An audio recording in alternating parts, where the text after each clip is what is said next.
you are struggling with caving planes, this is what I mean by caving planes. I'll show you from the side view. I'm good here.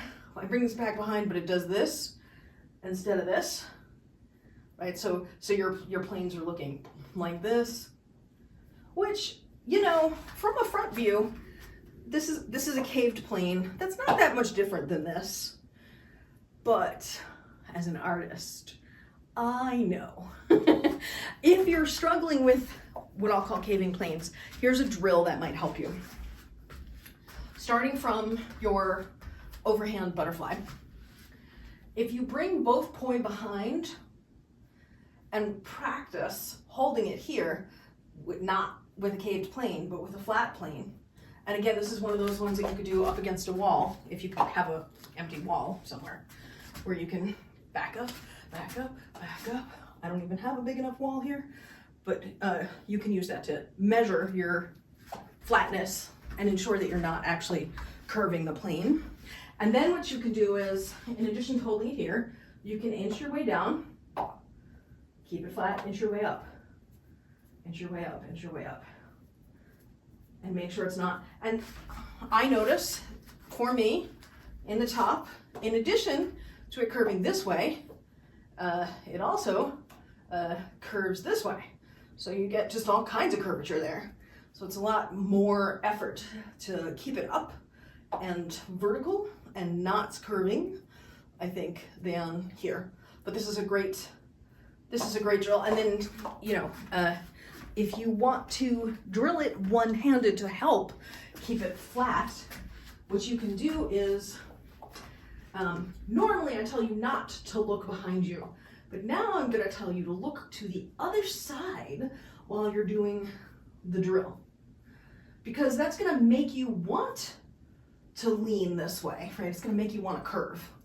But what you want to do is fight the instinct to curve and keep it flat behind you, and then hold your other hand here just to manage yourself, and then switch, do it on the other side so that you can practice getting it flat. This would be even easier to do up against a wall to check your work. You're looking to the side, you're looking to the side, you're making sure that you're flat. In my experience, a lot of people have tight middle backs. So going from here to here and opening that up, but keeping their core engaged without like doing some sort of this is tough for people. What you can do is, instead of tightening in like this, let your elbows come out more, because really this is the position that you have. This is like when you're coming down in the anti-spin, that's where your arms are. So you really want it out and flat there. And if you can keep it flat there, that'll really help. And then for extra credit, you can try it in split time as a preparation for when you turn the move into a split time gap.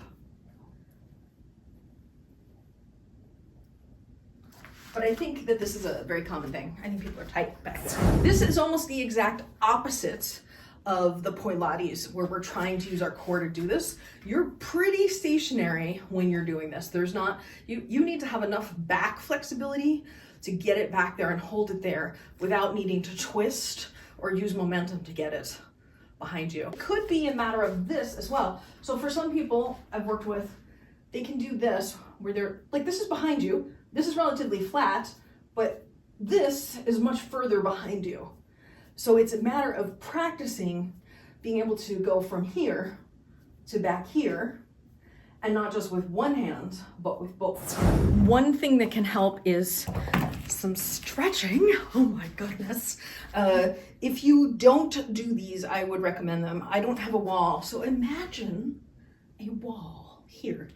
And what you do is you put your leg and arm, the same leg and arm, against it, and you rotate against that. So you push to your left if it's your right arm, or you push to your right if it's your left arm. And you want to do that same stretch with, so you want to do it active release style.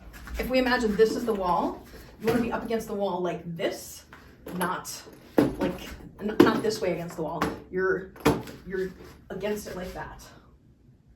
And you want to do it this way, where your elbow is above your shoulder And then you also want to do it long arm like this.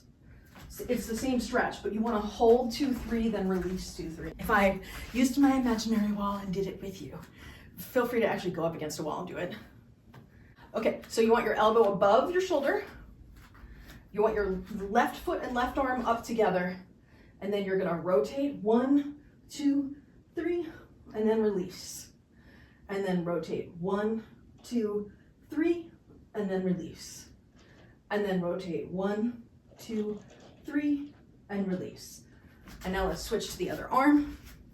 So your right foot is forward, your right arm is up, your right elbow is at or above your right shoulder, and you're gonna rotate left, 1, 2, 3, and release. And 1, 2, 3, and release. And 1, 2, 3, and release.